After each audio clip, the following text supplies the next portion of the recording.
Welcome to Career Tools. Today's topic, Google Job Search Tips, Chapter 2. Here we go.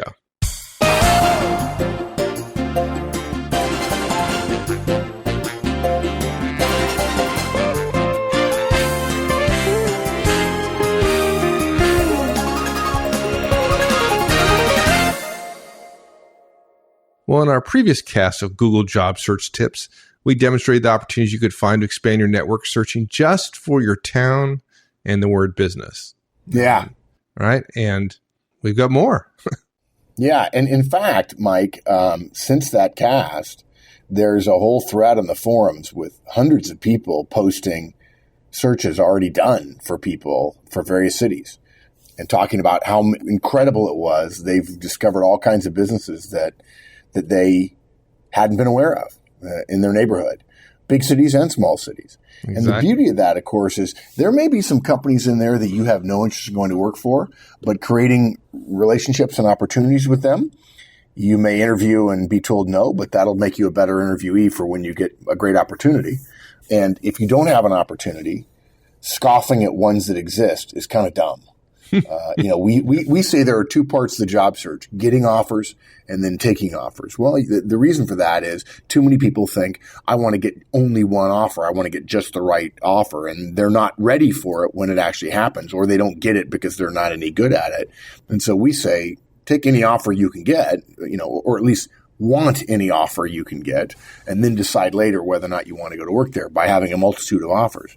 And, these kind of searches are great because they expand the funnel. They give you more opportunities. If you get an offer that you don't want, you can turn it down, but you can't turn down an offer you don't have. There you go. Now, the thing is you do those searches and you find out events, for instance, through your Chamber of Commerce, local business organizations, and so on. The people are going to be in a lot of different specialties. So now the question becomes, what if you want to meet people who carry out similar work to you, who are in your specialty? Maybe it's IT, maybe it's engineering, maybe it's marketing, whatever. They may know about the kind of opportunities you're interested in. And now you're not just searching for companies. Now you're searching for people. And again, companies may have opportunities and people may have opportunities, or people may know of other opportunities. And this is just a matter of doing a simple Google search. Again, the whole point of this, let's expand our funnel. Let's give ourselves more opportunities, and you never know what could happen. So basically what we've got here is 3 examples of Googling your town, quote unquote, your town, and then also adding to that your industry/specialty. It's really simple. We're going to teach you how to do this by going through 3 examples. Right. So let's go to the first one. Google your town and your industry specialism, example number 1. Yeah. So look, obviously in our last cast, we did this. We talked about just any opportunity, and those, you'll come up with in general, a big group of people. There'd be a lot of general business people there, but you'll also want to talk to people who have knowledge about the market in your area of expertise. And look, we're going to do this in a way that hopefully people like, just like in the previous show. We're going to search in 3 towns, and we're going to start with Charlotte, North Carolina. For a specialty, we're going to choose Java development. Okay. I'm sure we could have chosen a different specialty. Please don't write us and say we chose the wrong specialty. This works for any specialty. Wendy's shown her doing it a number of times. It's incredible. And I didn't know to do it. Luckily, I have a good network, but she showed me. I was like, wow, this is incredible. So the Google search was Charlotte, North Carolina, Java development. All the results on the first page were job listings, which wasn't what we wanted. So we added to the search minus the minus sign or the hyphen, job, J-O-B. That eliminates from the search any result which includes the word job or job. It's a standard Boolean logic which says, hey, look, my search results are too big, and so I'm going to subtract some things from the search. What results did you get? Well, the first 3 results were training, okay, which makes sense. People are trying to attract Java developers or people who want to be Java developers to come to training. But at the bottom of that first page, there was Java meetups near Charlotte, North Carolina. There are 2 groups meeting in the Charlotte area, either of which could help. And on the pages you can go to from there, there's even more related groups which could be interested to you. Now, let's pause here for just a second. And don't feel bad about this because I might very well do it as well. Okay. Some of you are saying, oh, I don't know. I don't want to go to a group or a meeting. Right, Mike? I mean, there's some people like that. Yep, absolutely. Yeah. In fact, I'm going to be a little bit facetious, guys, but I'm also, in all humor, there's truth. There's a greater chance that the kind of people who don't want to go to a meeting of other people are developers, right? They're probably the marketing people will go, great, let's go meet friends and have wine and cheese and tell stories. It'll be awesome, right? The IT people are like, no. I don't want to go talk to other people. I just assume somebody mail me a job offer right now at exactly the amount of money I want. Well, if wishes were horses, beggars would ride. Yeah. So look, if you immediately discount the fact that with this simple search, you can find a meeting of Java developers near you in Charlotte, North Carolina, if that's where you are, well, okay, you're entitled to discount whatever you want. And what I would tell you is don't come crying to me if you don't get the job you want. You can't assume that you're going to get exactly what you want, bang, bang. Okay? So you're going to have to do some work. If you're not willing to work hard in a search, you're going to get crap in terms of search output, search results. And so what we're saying here, you find those meetings, go to the meeting and stick out your hand and say, hey, look, I'm looking for work in this area. And I'm sure they'll ask you 3 or 4 questions to determine whether or not you're a developer or a wannabe. And if you're a developer, they'll say, hey, let's come to a couple more, join our group, come to a couple more meetings and stand up and introduce yourself. In fact, we need a podcast about how to introduce yourself to a group if, in fact, you're in the job hunt, and get to know those people. And a couple of them will click with you, hopefully, and they'll say, actually, we're hiring. Why don't you come over and interview? Okay. All right. On the second page of the search results, there's another group meeting for Java developers, and they offer free food. All right. Perfect. Now we got people interested. Yeah. Now, look, I know there's some people listening who go, oh, well, that probably means that there's a sponsor and the sponsor gets first dibs. Yeah, maybe so. Who cares? Maybe it's your dream company is sponsoring this thing. I don't know. The point I'm making here is I found, and you tell me, Mike, if you disagree, if you've seen it differently, you tell me, particularly in the technology space. I've seen a lot of people who start doing a search, and rather than thinking our way, which is you can't get an offer you don't have, you can't take an offer you don't have, and there are 2 parts to the search, getting offers and then taking offers. They literally unearth potential opportunities, and then they talk themselves out of it. Oh, no, that's in the wrong part of town. No, that's probably not a great company. Oh, but they're probably not really cutting-edge people. Haven't you experienced that? Absolutely. And it's amazing to me. The same people, if I ask them, well, tell me, how similar is the job that you have now compared to what you thought it was when you joined, right? Given the variability that happens in jobs. So, it's way different than I thought it was going to be. Yeah. It's great, or it's not great. So, well, yeah. Okay. Well, if that's true, then why are you turning your nose up at opportunities where you have very, very little detail? Why not explore it a little bit? Yeah, exactly. Okay, let's go even more general. What about more general IT professionals? Search for your town's name, Charlotte, for instance, your industry, and then put your industry professionals, okay? So in this case, we search for Charlotte, North Carolina IT professionals. Okay, now the first result was one we'd already found, which I actually find interesting because what that tells me is somebody's probably doing some SEO with that search engine optimization with that particular link, and I like that. Somebody's trying to attract people. Why wouldn't you want to talk to somebody who's attracting people? Even if it's the worst job you would never take in the world, you can't know that until you explore it a little bit more. And then if you get an offer that you don't want, A, you've gotten some interviewing practice. B, you may learn something about the marketplace that, well, Java developers in Charlotte make slightly more than Java developers in Gainesville, Florida. I'm making that up. And then you get the offer and you turn it down. People are wanting to eliminate opportunities before they have them. Reading something on a Google search page is not an opportunity. It is an opportunity to see an opportunity, and people just walk away from them. And I get frustrated. I'm like, I looked at a lot of stuff. None of it really interested me. You know what? I don't want to help you. I don't want to refer you to one of my friends and you're going to say, well, they're not this or they're not that. Okay, fine. Well, let me save you the trouble. I'm not going to refer you to that guy. We want you to keep your options open here. Okay. So the second hit on Charlotte, North Carolina IT professionals was for Charlotte networking professionals, another group of business people wanting to meet other professionals. Okay. Is that going to be perfect for you? Probably not. Is it going to be good? It might be. You got to go to find out. There's also, there on that second page, the beginning of specific industry professional organizations that we're looking for. The ISACA, which is IT Audit, Security, Governance, Risk Professionals. The AFP, Association of Fundraising Professionals. Okay. If you're looking to move from your current industry to a new one, those kind of results would give you networking opportunities, which will help you move industries within your specialty. Okay, so let's go on to a second example. Okay. So again, we use Pueblo, Colorado. Okay. Do a search, Pueblo, Colorado, Java development. Not really a successful search here.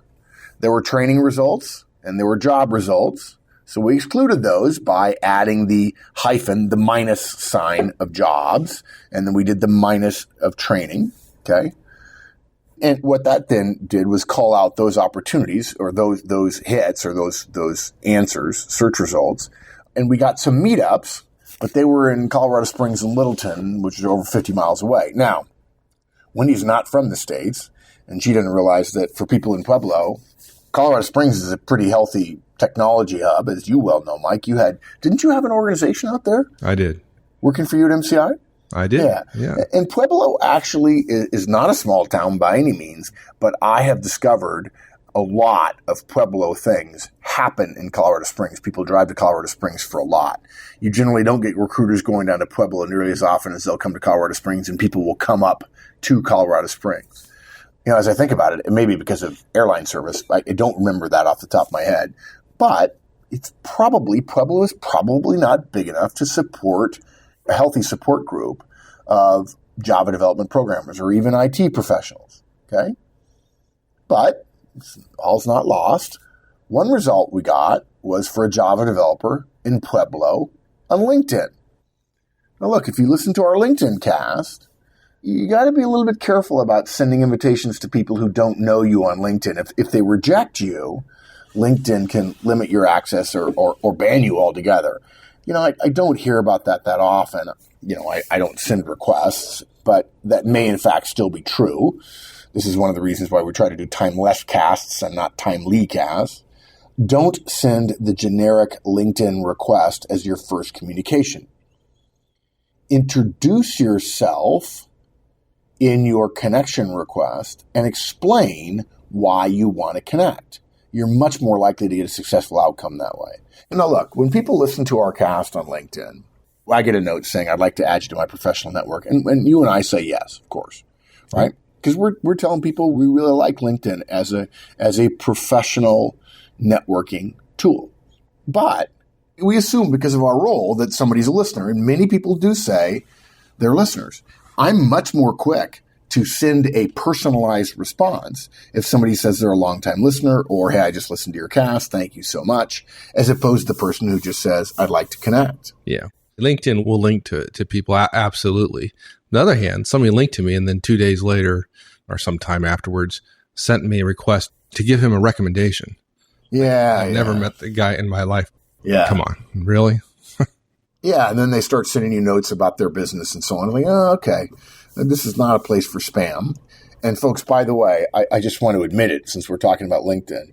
All of my LinkedIn requests now go into a LinkedIn folder and they're marked as read. And then what I do is I have a LinkedIn app on my iPad and my iPhone, and every once in a while it has a badge on it indicating I have requests. And I go in and I look at the requests there, and I generally say yes there. So if you don't get an answer from me within a week, it's not because I didn't get your mail. It's because I get so many requests. I just put them all in one folder rather than dealing with 2 or 3 a day and having to click on the link and having the website tell me you have to sign in before you can accept, which is not true on the app, which causes me to love the LinkedIn app. But look, what about other IT professionals? Let's broaden the search. If you search Pueblo, Colorado IT professionals, you come up with some of the same results that we found on our previous business search from the last cast. It also comes up with Pueblo.org, okay, which is a site we didn't find earlier, which just goes to show that, you're probably not as great a searcher as you think. There isn't anything clearly related to IT on there, but there is a list of businesses in Pueblo, including information on a recently opened business park. Probably wouldn't take that long to do a quick search to think how big are they and whether or not they could have any interest in Java developers. And look, you want to know where the businesses are in your area? Go to a business park and write down all the names on the map or by the door to an office building. Yeah, companies don't keep their businesses a secret, right? Yeah, exactly right. And look, as I've said before, I'm sure I've said it 10 times on CAS over the last 7 years that, you could drive down the interstate and go by 100 businesses within a mile or two that no one has ever heard of because they're subsidiaries of big companies or they're B2B companies. They don't market to consumers, or they're privately held. And again, they probably market to businesses and yet are fabulously well run, and you could play a huge role at it. But what most people tell us is, I want to go to work for Google or Dell or Microsoft or Goldman Sachs. And I would argue that's not because those are great companies, although certainly many of them are, but rather because those are the companies you see advertised.